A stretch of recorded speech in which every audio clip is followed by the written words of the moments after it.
Madison Square Garden in New York. The famed black cadre from France is just one of the many equine thrills for Mayor Impellitteri and a gala throng of 10,000 here for one of the top sporting events of the year and one that signals the opening of New York's social season.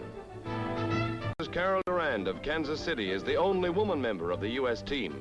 She turns in a flawless performance in the International Challenge Trophy jump.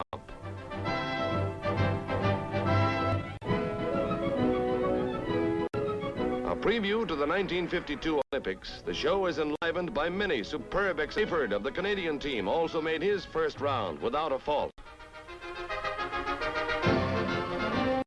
With 6 flawless demonstrations first time around, a jump-off is required. And Mexico's Colonel Humberto Mireles of Olympic fame brings fresh laurels to his country with an unbeatable performance.